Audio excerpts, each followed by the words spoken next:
Hello friend and अस्सलाम वालेकुम। Welcome to easy learning 700। ये MGT 401 की लेक्चर सीरीज़ चल रही है। मॉड्यूल 7 है। आइए स्टार्ट करते हैं आज की वीडियो को। Short term investment in equity और डेब्ट इंस्ट्रूमेंट, यानी मतलब आप इन या तो इक्विटी इंस्ट्रूमेंट मतलब किसी की हिस्सेदारी ले लें या किसी को कर्जा दे दें। तो instrument in equity short term क्या है? Each financial asset is intentionally measure at fair value. जितने भी फाइनेंशियल एसेट्स हैं वो हमेशा फेयर वैल्यू पे होंगे। In normal circumstances transaction price in the fair value, the transaction cost if any recognise as expense, तो इफ वो उसमें होगी पीएल में आपकी। इन्वेस्टमेंट इन डेब्ट instrument, each instrument at it fair value, वो भी इंस्ट्रूमेंट भी आपके फेयर वैल्यू पे ही होंगे। In normal circumstances expected transaction fees is to be recognise, ये सारी चीज़ें होंगी आपकी। और measurement of investment in equity कैसी है? इन्वेस्टमेंट इन इक्विटी किसमें? Intended measure at future fair value और subsequent measure at fair value through profit and loss account. अब जैसे कि at the time of recognition और इंटेंडेड मेजरमेंट, तो investment equity debit होगी। इंस्ट्रूमेंट कितने? 5,000 से।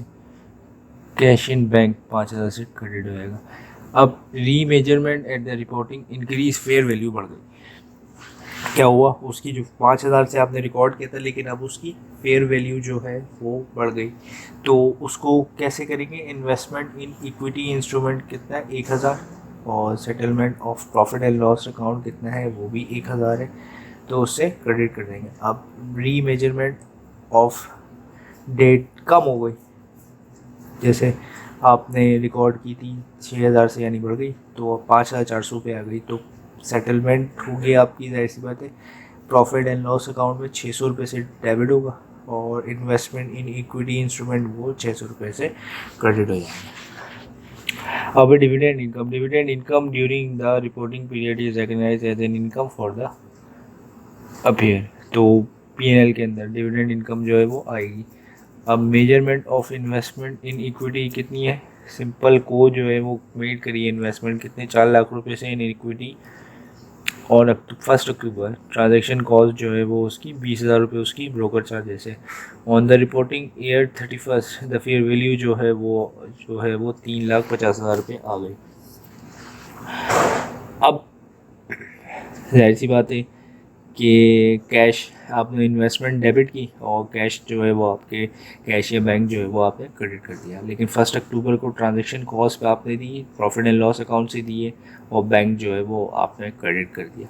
लेकिन 31 दिसंबर को इसकी वैल्यू गिर गई। 4 लाख रुपए की ख़रीदे आपने शेयर्स, 4 लाख के बजाय वो 3.5 लाख रुपए पे आ गए। तो अब आप उसको profit and loss account book करेंगे और आपकी इन्वेस्टमेंट इन इक्विटी जो है वो कम होगी। तो डेबिट करेंगे पीएनएल 50,000 से और इन्वेस्टमेंट इन इक्विटी जो है वो क्रेडिट कर देंगे। और इन सिंपल कॉन्सेप्ट जो है वो यही है कि इंक्रीज इन फेयर वैल्यू, तो जो पीएनएल है वो आपको क्रेडिट होगा। In decrease in fair value जो यानी कि लॉस होगा तो वो पीएनएल डेबिट होगा आपका। मैं उम्मीद करता हूँ आपको ये वीडियो हेल्प करेगी आपकी एग्जामिनेशन प्रिपरेशन में। Thank you for watching this video and अल्लाह हाफिज़।